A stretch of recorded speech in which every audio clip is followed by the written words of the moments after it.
Everyone, कैसे आप सब। आई होप कि आप सभी बहुत अच्छे होंगे और आपके एग्ज़ाम की प्रिपरेशन अच्छी चल रही होगी। तो लास्ट टाइम मैंने आपको बताया था कि हमारे टाइप्स ऑफ लाइब्रेरी कंप्लीट हो चुकी है। तो आज का जो हमारा टॉपिक होगा वो होगा यूजीसी, मतलब यूनिवर्सिटी ग्रांट्स कमीशन। आज का हमारा ये टॉपिक है और आज मैं ये वाला टॉपिक कंप्लीट करवा दूंगी आपको। फिर उसके बाद हम कमेटी या फिर एक्ट्स की तरफ चलेंगे। तो फिलहाल के लिए यूजीसी, बिना टाइम वेस्ट करते हुए हम अपने टॉपिक पर चलते हैं। ठीक है। तो यूजीसी, यूजीसी क्या है? एक नॉर्मल सी चीज़, बिना इसको करे कि यूजीसी है क्या, यूजीसी का काम है क्या। ठीक है। उसे एस्टेब्लिश किसने किया था, क्यों किया था, किस चीज़ के लिए क्या था, ठीक है, उसका महत्व क्या है। तो यूजीसी हमारी जो है उसका काम ये है कि वो यूनिवर्सिटीज़ को, कॉलेजेस को, इनको क्या देती है, फंड या फिर ग्रांट। ठीक है, मनी देती है एक तरीके से। किस लिए देती है? वो इसलिए देती है ताकि जो लाइब्रेरी है, जो कॉलेज की है, यूनिवर्सिटी है, उनका डेवलपमेंट हो सके। ठीक है। टाइम टू टाइम बच्चों की, मतलब स्टूडेंट्स की या फिर टीचर्स हैं, उनकी डिमांड कंप्लीट हो सके बुक्स को लेकर। ठीक है। उनका फर्नीचर हो या फिर बिल्डिंग हो, उसकी मेंटेनेंस के लिए। अब आपको तो पता ही है, बुक लेनी है, खरीदनी है, कहीं बाहर से लेनी है, तो उसके लिए देखो आपको मनी की ज़रूरत पड़ती है। तो यूजीसी का काम क्या है? उसका काम यही है कि वो आपको ग्रांट्स देती रहेगी। ठीक है, चाहे वो सेंट्रल यूनिवर्सिटी हो, चाहे स्टेट यूनिवर्सिटी हो, कैसे भी हो। ठीक है। अच्छा, दूसरी चीज़ यूजीसी क्या करती है कि यूजीसी इस चीज़ का भी ध्यान रखती है कि वो ऐसे क्या कदम उठाए। ठीक है, कॉलेज या यूनिवर्सिटी को लेकर, उनकी लाइब्रेरीज को लेकर वो ऐसे क्या कदम उठाए जिससे उनका डेवलपमेंट हो सके, और ऐसे कौन कौन से कदम उठाए जाए जिससे जो स्टूडेंट्स हैं और जो हमारे टीचर्स हैं, रिसर्चर्स हैं, उनका फ़ायदा उससे हो सके। ठीक है। तो यूजीसी मेनली इन्हीं सब चीज़ों पर ध्यान देती है। तो आगे स्टार्ट करें। तो यूजीसी ये एस्टेब्लिश हुई थी एक्ट ऑफ पार्लियामेंट के थ्रू 1956 में। ठीक है। This is a national body for the coordination, determination and maintenance of standards of university education. ये एक ऐसी नेशनल बॉडीज है जो कोऑर्डिनेट करती है, मेंटेनेंस करती है किसका? यूनिवर्सिटी एजुकेशन के स्टैंडर्ड्स का। ठीक है। UGC serves as a vital link between the union and state government and institutions of higher learning। जो UGC है वो एक तरह से लिंक है किसका? यूनियन एंड स्टेट गवर्नमेंट और इंस्टीट्यूशन के बीच का। ठीक है। Giving grants to universities and college. UGC क्या करती है? ग्रांट्स देती है। क्या देती है? ग्रांट्स देती है। किसे? यूनिवर्सिटी और कॉलेज को। Also advises union and state government on the measure necessary for the improvement of university education। और एडवाइस देती है किसे? यूनियन और स्टेट गवर्नमेंट को। किस चीज के लिए? यूनिवर्सिटी एजुकेशन की इम्प्रूवमेंट के लिए। ठीक है। It also frames regulation such as those on the minimum standard of instruction and qualification of teachers on the advice of subject specialists and academicians with whom it frequently interact in connection with the formulation, evaluation, monitoring of programs। साथ में, ठीक है, साथ में ये एक ऐसा frame तैयार करती है जिससे जहाँ पर जो कमियां हो, चाहे टीचर की टीचिंग में हो या फिर प्रोग्राम में कोई कमी हो, उसको सुधारने की प्रॉपर तरीके से अपना कदम उठाती है। अब चाहे उस पर्टिकुलर प्रोग्राम को लेके उसे किसी के साथ कंसल्ट करना पड़े तो वो चीज़ कंप्लीट करेगी ताकि डेवलपमेंट हो। ठीक है। अच्छा, सेक्शन 12 ऑफ यूजीसी एक्ट के थ्रू ये चीज देखो, schemes and programs are implemented by the commission for promoting excellence and enhancing standard of institution of higher learning। देखो, सेक्शन 12 ऑफ यूजीसी एक्ट, ठीक है, इसमें स्कीम्स बनाई जाती है, प्रोग्राम्स बनाए जाते हैं जिससे कि जो हायर लर्निंग है इंस्टीट्यूशन की या यूनिवर्सिटी की, उसका जो स्टैंडर्ड होगा ना वो बढ़ाया जाएगा, उसे प्रमोट किया जाएगा, लर्निंग को प्रमोट किया जाएगा उसमें। ठीक है। अब आगे ऐसे कुछ स्टेप्स है जो हम देखेंगे कि क्या होता है उनके अंदर एक्चुअली में, ठीक है।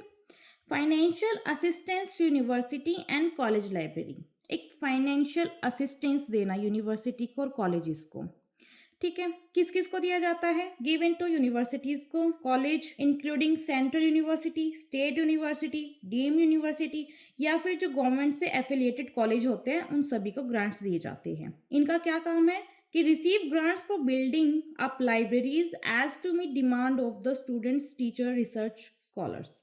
उन्हें क्या मिलता है, ग्रांट्स मिलता है, किस लिए, ताकि वो लाइब्रेरीज को इस तरह से बना सके कि बच्चों की, टीचर्स की, या फिर जो रिसर्चर्स होती है उनकी डिमांड को कंप्लीट कर सके, ठीक है।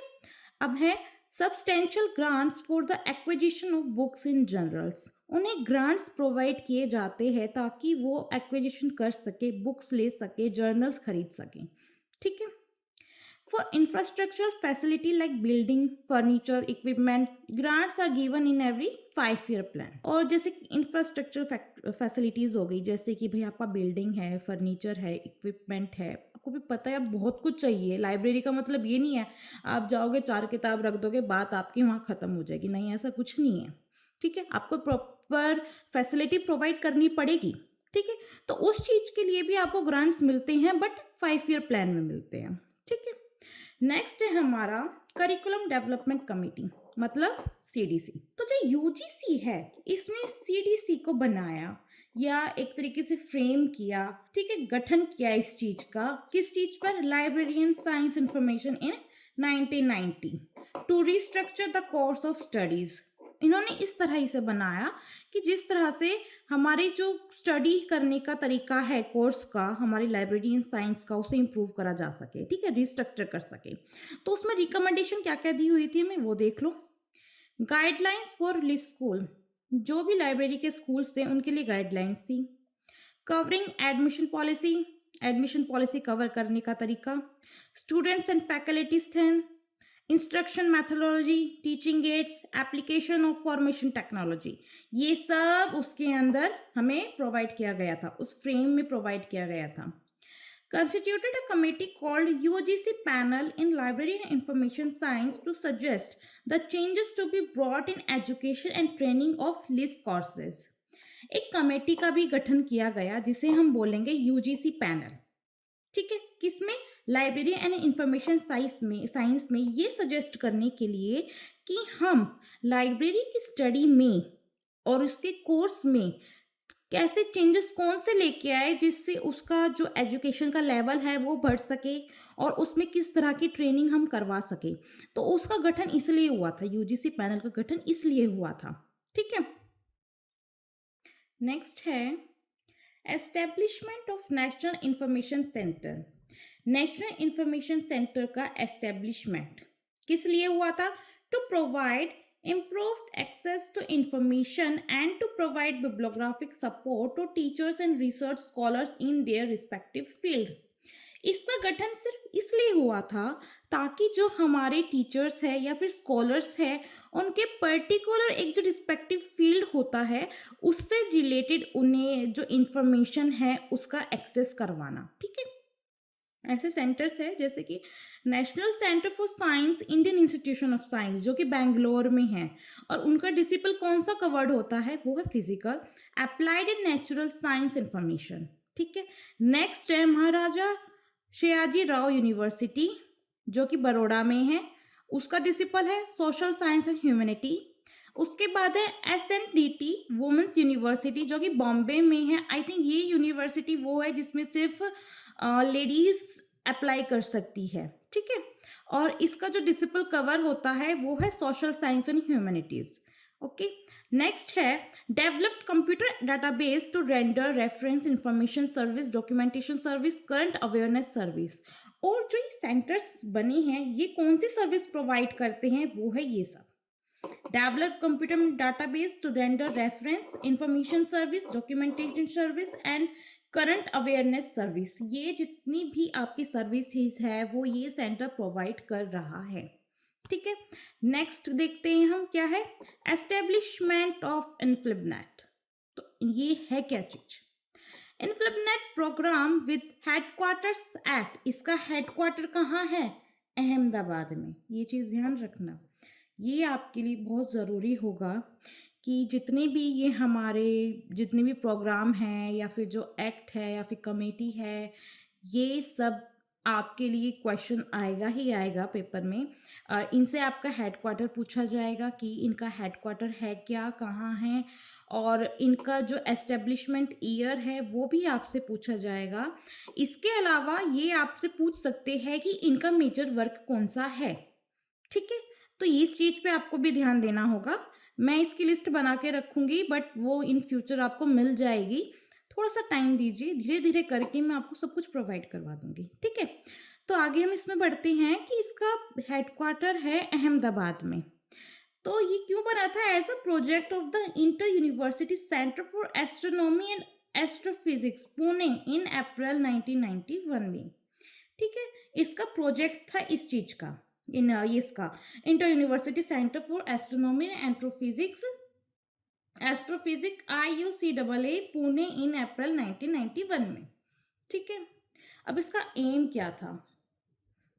The InfluxNet program aims at the establishment of a national network of, देखो जी, इसमें क्या है कि जो InfluxNet प्रोग्राम है, इसका एम था एस्टेब्लिशमेंट किस चीज़ का? National network of libraries and information centre in institution of higher learning including university, college, RD institution and national organisation like CSIR, ICMR, ICSSR, ICAR, DOE, ETC। ठीक है? इसका M था ये एस्टेब्लिशमेंट करना, एक नेशनल नेटवर्क को establish करना इन सभी इंस्टीट्यूट्स के अंदर। ठीक है? InflipNet is a computer communication network of libraries and bibliographical information centers। जो ये InflipNet है ना, ये एक कंप्यूटर कम्युनिकेशन नेटवर्क है। किसका? लाइब्रेरीज का और बिब्लियोग्राफिक इंफॉर्मेशन सेंटर्स का। ठीक है? It is a cooperative network program for pooling, sharing, optimization of resources, facilities and services of libraries information center in the university system as well as in the R&D complex। ये एक तरह से cooperative network programme है। किस चीज़ के लिए? Pooling करने के लिए, शेयरिंग करने के लिए, या फिर किसी रिसोर्स को ऑप्टिमाइज करने के लिए, सर्विसेज लाइब्रेरी और इंफॉर्मेशन सेंटर में प्रोवाइड करने के लिए ये एक तरीके से सिस्टम बनाया गया है। ठीक है? Services for students, academic researchers, इसके थ्रू जो सर्विसेज मिलती है किन्हें? स्टूडेंट्स को, एकेडमिक्स को और रिसर्चर्स को, वो है कैटलॉग बेस्ड सर्विस। कैटलॉग से रिलेटेड जितनी भी सर्विसेज होगी वो, डाटाबेस की सर्विस मिलेगी, डॉक्यूमेंट डिलीवरी की सर्विस मिलेगी, कलेक्शन डेवलपमेंट आपको मिलेगा और कम्युनिकेशन बेस्ड सर्विस आपको मिलेगी। ठीक है? इसके बाद आता है मॉडर्नाइजेशन ऑफ यूनिवर्सिटी लाइब्रेरीज। देखो जी, जैसे जैसे वक्त बदलता जा रहा है, आपको भी पता है कि लाइब्रेरी में पहले सिस्टम कौन सा था हमारा? लिखने वाला, हाथ से लिखने, हैंड रिटन वाला हमारा सिस्टम था। बट जब आपका टाइम बदलता जा रहा है, मॉडर्नाइजेशन जैसे जैसे आता जा रहा है, तो ऑब्वियस सी बात है लाइब्रेरी में भी चेंजेस आने चाहिए।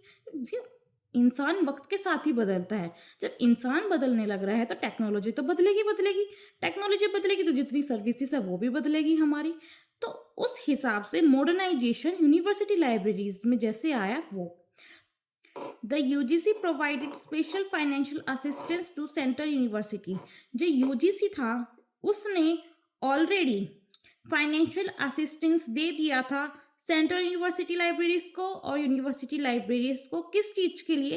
ताकि वो अपडेट कर सके लाइब्रेरी की जितनी भी फैसिलिटीज़ है हमारी। ठीक है? The main objective was to computerise the library activities and connect them to InflipNet programme. उसका मेन ऑब्जेक्टिव ये था कि जो लाइब्रेरी की जितनी भी एक्टिविटीज़ है ना, उन्हें कंप्यूटराइज करना और उन्हें कनेक्ट कर देना किसके साथ? InflipNet के साथ। ठीक है? अब इसमें भी देखो कौन कौन सा काम आया हमारा।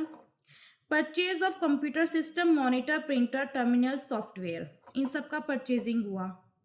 फिर उसके बाद कंप्यूटर लाया गया, फर्नीचर लाया गया, इलेक्ट्रिकल फिटिंग्स हुई, एयर कंडीशनिंग हुई। ठीक है? टेलीफोन की लाइन बिछाई गई और कनेक्शन किया गया आसपास की मोड के साथ। फिर इंफॉर्मेशन साइंटिस्ट की एक अपॉइंटमेंट करी गई। Support for data entry work को सपोर्ट किया गया। परचेज हुई नई बुक्स की, जर्नल्स की। डाटा एंट्री कंजर्वेशन हुआ जो कि एक मॉडर्नाइजेशन में बदल गया, और स्टाफ को ट्रेनिंग दी गई। ठीक है। इसके बाद है हमारा national review committee on university and college libraries. ठीक है। अब इसमें देखते हैं, ये रिव्यू करते हैं। National review committee on university and college library का आखिरकार काम क्या है? उनका काम है रिव्यू करना। ये रिव्यू करना कि जो यूजीसी ने ग्रांट प्रोवाइड किया था सेंट्रल यूनिवर्सिटी को और स्टेट यूनिवर्सिटी को लाइब्रेरी के लिए, वो आखिरकार कहाँ यूटिलाइज हुआ है। ठीक है। Review the utilisation of grants to central university and state university libraries. ये जो हमारा ग्रांट्स है उसका रिव्यू करना कि वो कहाँ यूटिलाइज किया गया है।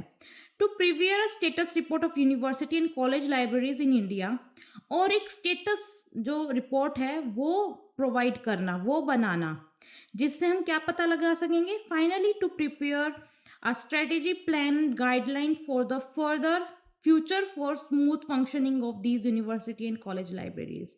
और फिर उसके बाद एक स्ट्रेटेजी प्लान बनाएंगे या फिर एक गाइडलाइन बनाएंगे कि किस तरह से हम यूनिवर्सिटी और कॉलेज लाइब्रेरीज को ऐसा स्मूथ फंक्शनिंग कर सके, उसका मतलब उसके ऐसे फंक्शंस बना सके कि बाद में उसका जो एक्सेस होगा, जो उसका यूज़ होगा, वो नॉर्मली हो जाएगा और वो सबको प्रोवाइड होगा, मतलब सबकी डिमांड्स कंप्लीट हो जाएगी। तो ऐसी हमें एक स्ट्रेटेजी भी बनानी पड़ेगी। तो वो सब काम यूजीसी के अंडर आएगा हमारा। ठीक है। तो आज का जो हमारा टॉपिक है यूजीसी का, वो कंप्लीट हो गया है। आई होप कि आपको समझ में आ गया होगा। अगर आपको कुछ चीज़ समझ में नहीं आती है तो डू कमेंट, और अपनी प्रिपरेशन करते रहिए आप। And thanks for watching. Bye bye, take care.